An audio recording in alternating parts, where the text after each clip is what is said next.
paz do Senhor, meus irmãos, queremos dar as boas-vindas a todos vocês que assistem mais esta pré-aula do nosso canal. Se você ainda não se inscreveu, se inscreva no nosso canal, clique no sininho para que você possa receber as notificações avisando que toda vez que um vídeo for postado, imediatamente você já recebe a informação para que você possa assistir a pré-aula num tempo hábil, para você, professor, conseguir preparar também as suas aulas com mais afinco e com mais dedicação.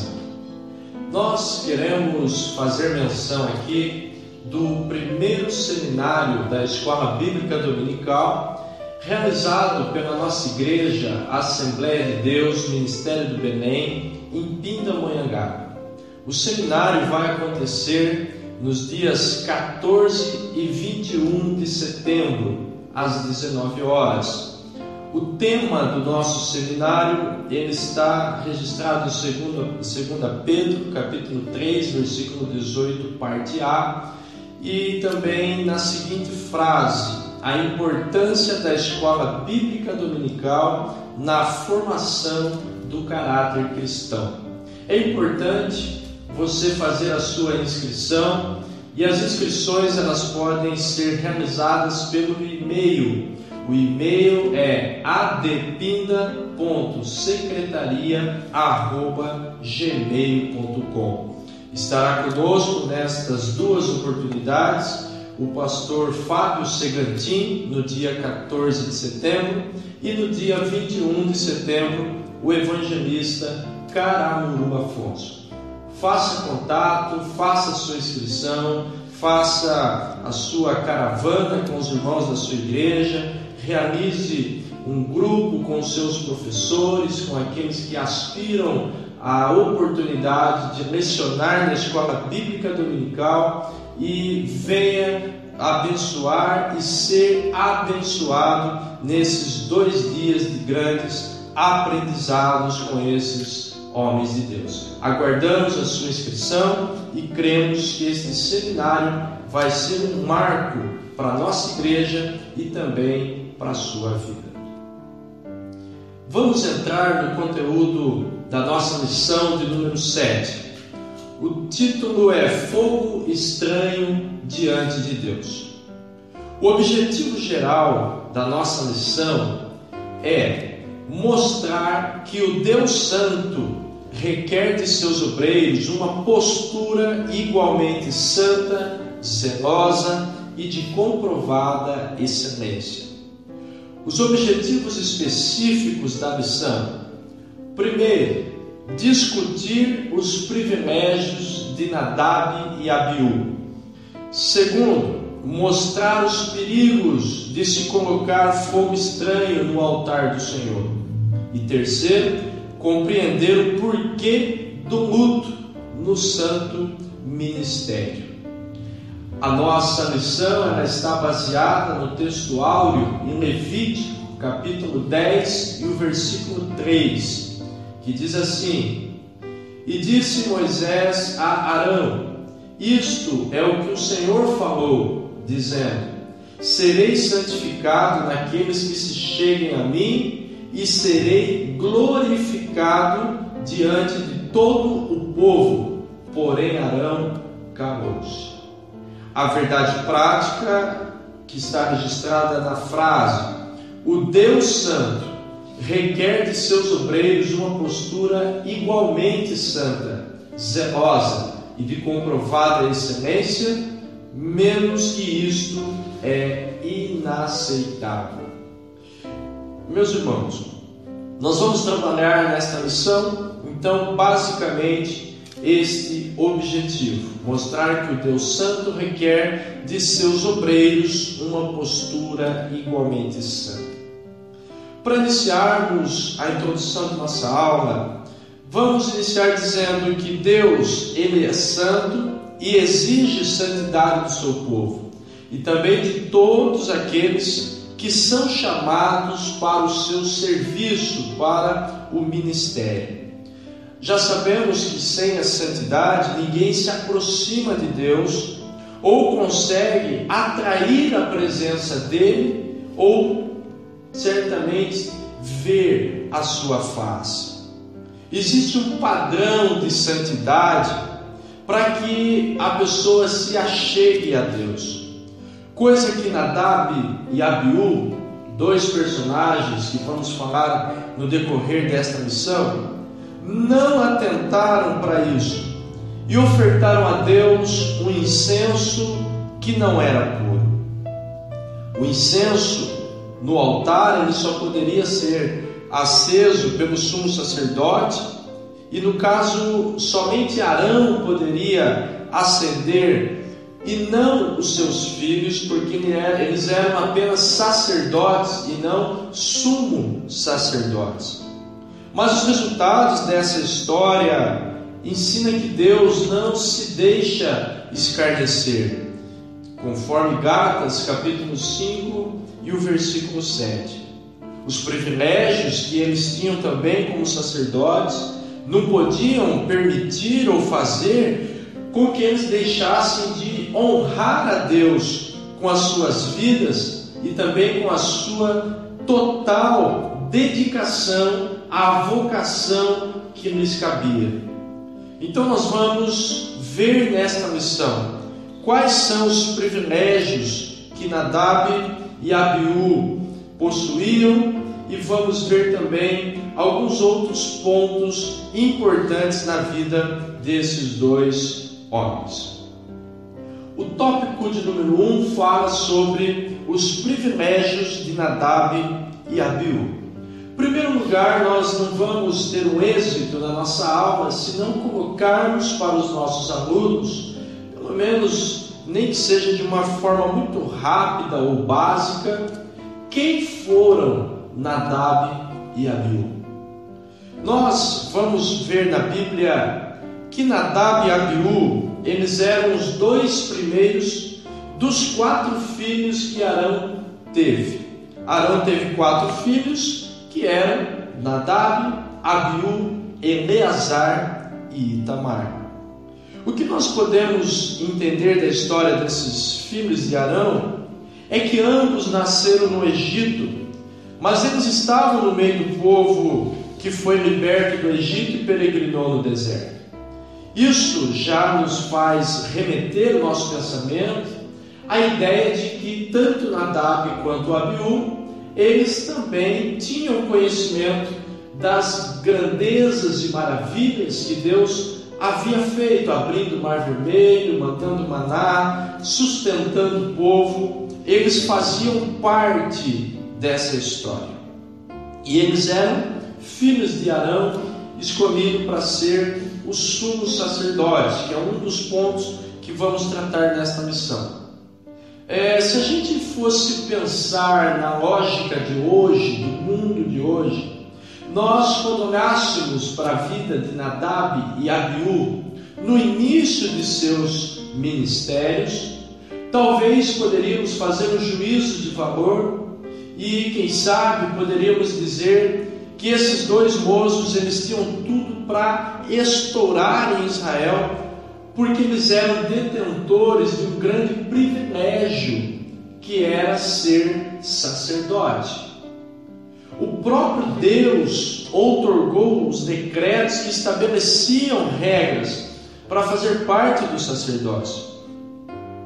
Era necessário que o sacerdote, antes de tudo, ele tivesse uma vida íntima, uma vida de íntima comunhão para com Deus, a fim de que ele pudesse desfrutar dos privilégios sacerdotais.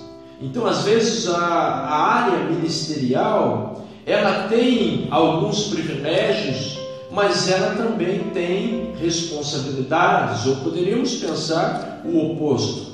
O ministério, ele tem responsabilidades, mas não só responsabilidades, ele também possibilita aos obreiros certos privilégios sacerdotais. Dentro desses privilégios que Nadab e Abiú tinham, podemos ver na revista o ponto de número 1, ascendência levítica. Isto significa que este primeiro privilégio que tinham era o fato deles serem da tribo de Levi. Lembrando, em aulas anteriores, que falamos de toda a importância dessa escolha de Deus da casa de Levi. E Nadab e Abiú eram descendentes, portanto, eles faziam parte desta bênção e desta escolha. Eles faziam parte da tribo que tinha sido honrada por Deus com o sacerdócio divino. Somente os descendentes da tribo de Levi que poderiam ser sacerdotes. Números, capítulo 3, versículo 12, mostra que os levitas, eles eram do Senhor. O Senhor, ele reivindica para si a posse dos levitas. O próprio Deus tinha escolhido para que eles representassem cada primogênito de todas as tribos de Israel. E nesse sentido, vale aqui ressaltar que os levitas, eles eram considerados os nobres no meio dos nobres, não é? Eles eram a nata da sociedade israelita, visto que eles faziam parte de um processo seletivo que Deus era quem havia selecionado a descendência de Levi para assumir o sacerdócio em Israel. O ponto de número 2 fala da ascendência araônica. Vamos ver aqui neste ponto que o segundo privilégio que Nadab e Abiú tinham era o fato deles serem família de Arão. Eles tinham uma ascendência levítica, mas eles também eram filhos de Arão, uma outra escolha da parte de Deus. Entre os levitas, Deus levanta Arão para fazer da sua casa uma casa sacerdotal. Uma vez que Deus tinha escolhido Arão para ser o sumo sacerdote, os seus filhos, consequentemente, seriam sacerdotes. Com a morte de Arão, a sucessão deste sumo sacerdócio se daria pela ordem de nascimento dos seus filhos. A prioridade era do primogênito, na ausência deste, o seu segundo irmão, e assim por diante. Portanto, na linhagem dos filhos de Arão, nós vemos que vem na seguinte sequência: Nadab, Abiú, Eleazar e, por último, Itamar. Em todo o Israel, o ofício mais honroso era o sacerdócio e o sumo sacerdócio. Isto vai perdurar por muitos anos. Os próprios reis não podiam exercer o sacerdócio, visto que Deus criteriosamente havia separado apenas os da casa de Arão para que realizassem tal obra. Então era um privilégio para Nadab e Abiú ser da ascendência levítica e ser da ascendência araônica. Por fim, o item de número 3, nesse tópico 1, ele traz o título Participantes da Glória de Deus. Era um terceiro privilégio que Nadab e Abiú possuíam. Êxodo, capítulo 24, versículo 1, mostra que Nadab e Abiú estavam presentes com Moisés e Arão e mais alguns dos destacados anciãos de Israel no monte, quando Deus assim manifestou a sua glória.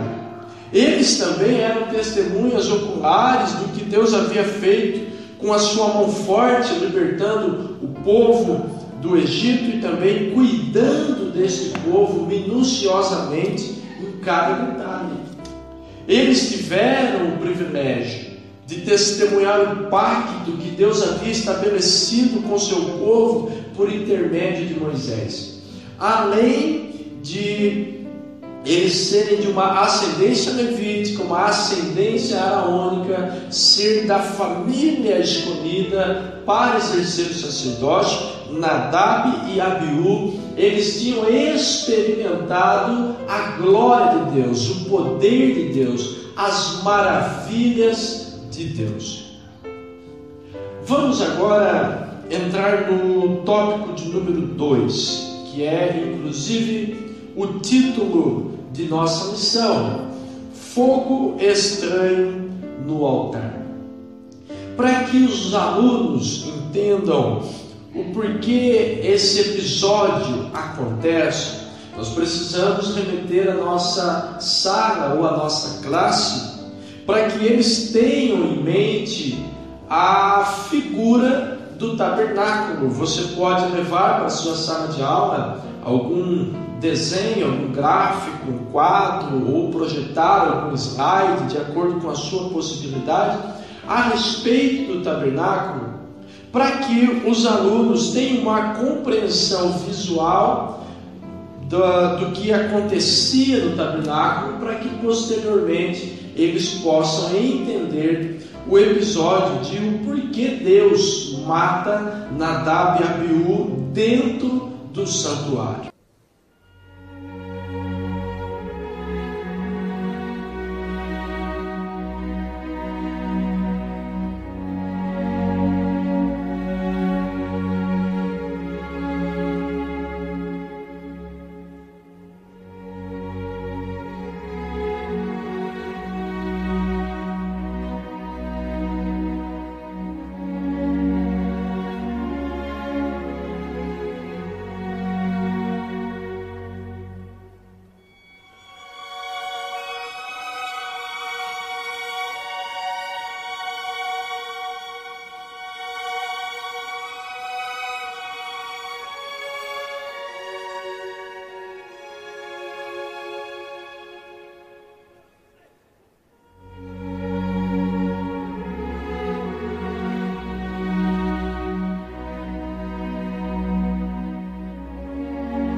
O Senhor Deus disse a Moisés: Faça também um altar de madeira de acácia para queimar incenso em cima dele.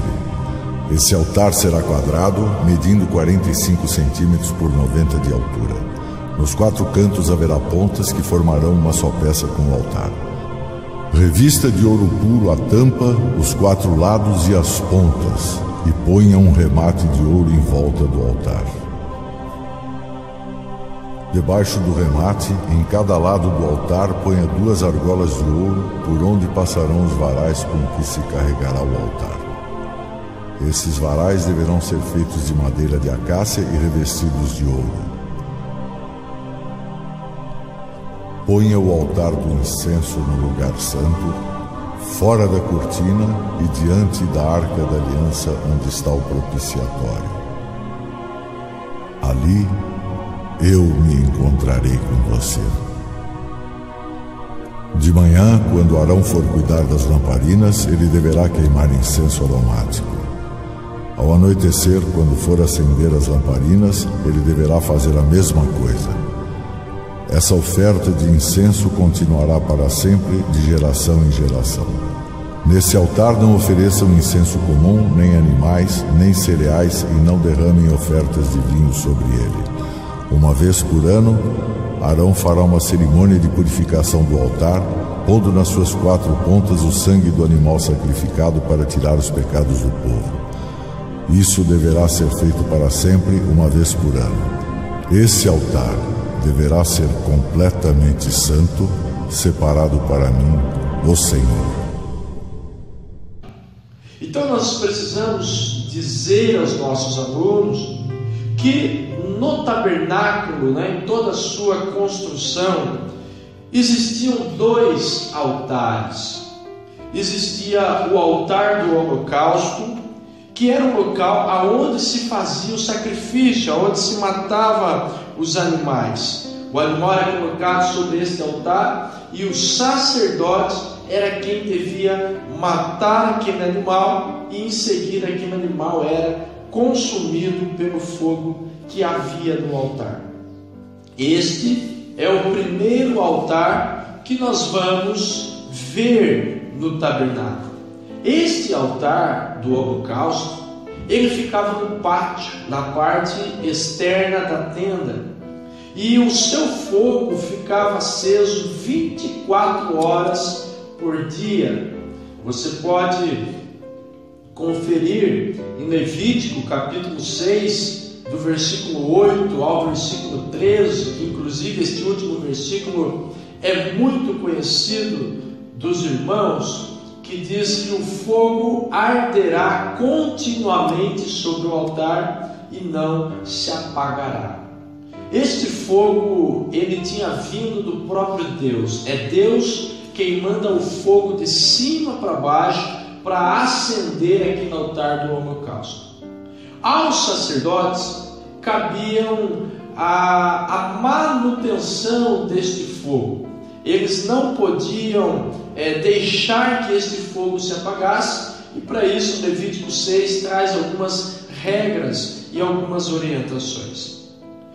Mas ao estabelecer as regras para o culto levítico, Deus também havia estabelecido que a primeira oferta fosse colocada sobre o altar do holocausto, para que Ele mesmo, o próprio Deus, pudesse enviar o fogo.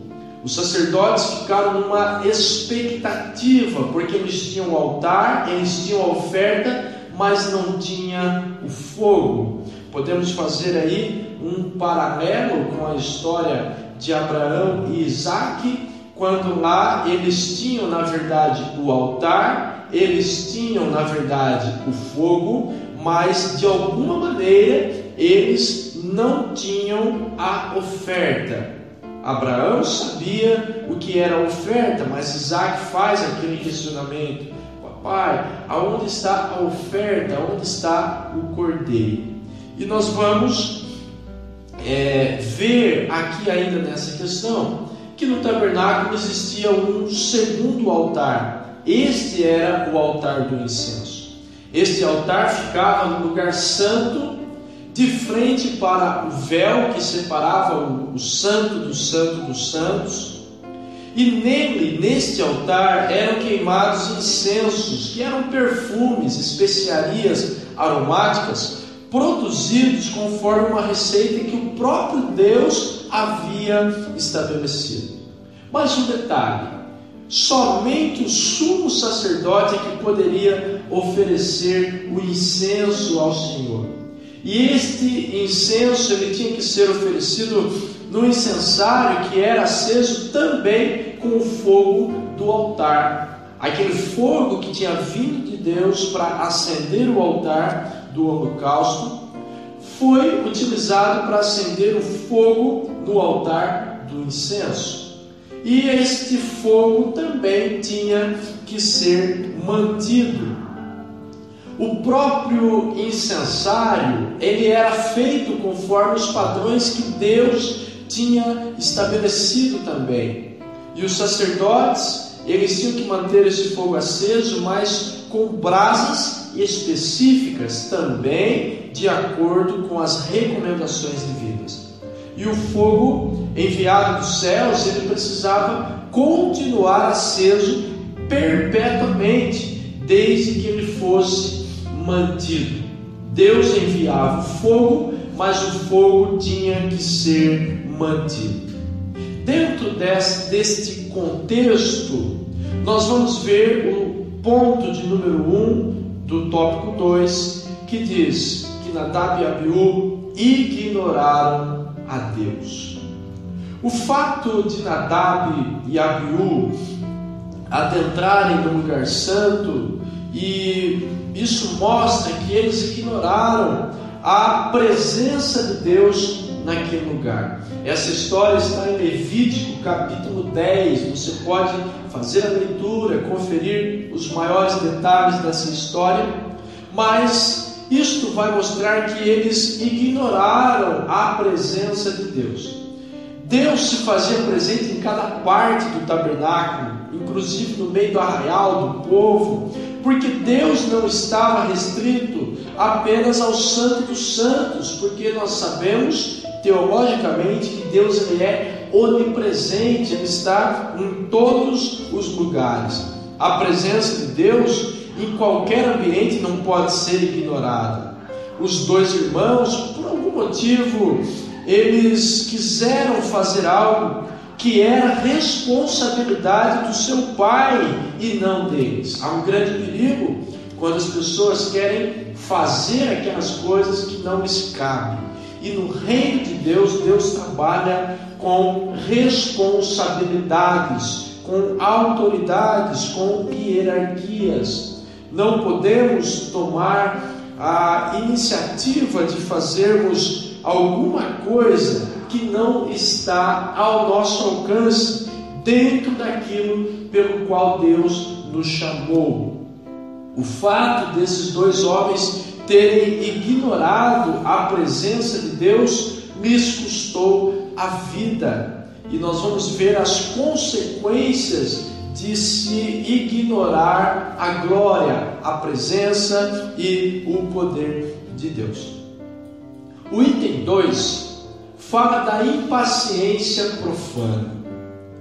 Várias são, queridos, as suposições em relação à motivação de Nadab e Abiú para que eles se prontificassem a oferecer incenso no altar de ouro, no altar do incenso, uma vez que Deus havia deixado as recomendações perfeitas. Eles tinham sido orientados estritamente a fazerem tudo conforme o Senhor lhes havia pedido. Agora, o que faz esses homens se motivarem a entrar no lugar santo, para que oferecessem um incenso de maneira errada? Talvez a mais forte destas motivações possa ter sido a impaciência na vida deles de esperar o tempo exato para fazer determinadas coisas. Se eles mantivessem a pureza, a santidade, possivelmente eles seriam sumos sacerdotes, mas se atrapalharam querendo pular as etapas. Eles entraram no lugar sagrado, no lugar santo, com incensários particulares e ofereceram um fogo estranho. A Bíblia ela não é muito clara nesta questão. Nós não sabemos se o que eles fizeram foi o fogo ou o tipo do incenso, o tipo do perfume, mas alguns detalhes a Bíblia ela nos dá margem para que possamos pensar algumas possibilidades. Mas a ideia do fogo não é muito clara. Diz que eles ofereceram um fogo estranho, mas não necessariamente este fogo deva ser o fogo no sentido literal. Pode também estar fazendo uma relação com o conceito que se tinha por trás de oferecer o incenso ao Senhor. Mas nós vamos ver que tudo isso ainda está relacionado com o fato de Nadab e Abiú estarem fazendo algo fora da direção de Deus, de maneira profana, profanando aquilo que era sagrado. A precipitação que eles tiveram no ministério, e também que nós às vezes temos, pode fazer com que nós busquemos meios para atrair a glória de Deus.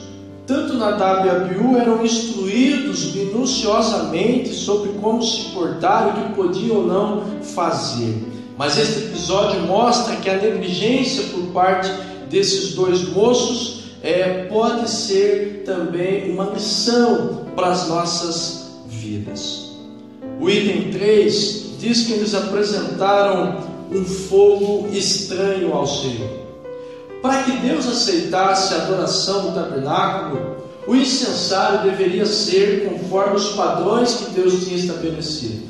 O incenso também deveria ser conforme os padrões de Deus. Até a brasa deveria ser a brasa certa, conforme Deus havia estabelecido.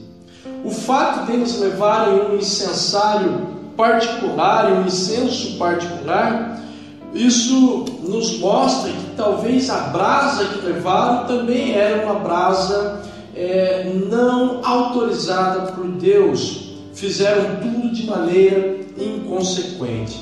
Este episódio vai também nos mostrar que eles não estavam preocupados nem com incenso, muito menos com fogo. Por isso Deus os fulminou, Deus os matou com fogo diante do próprio altar.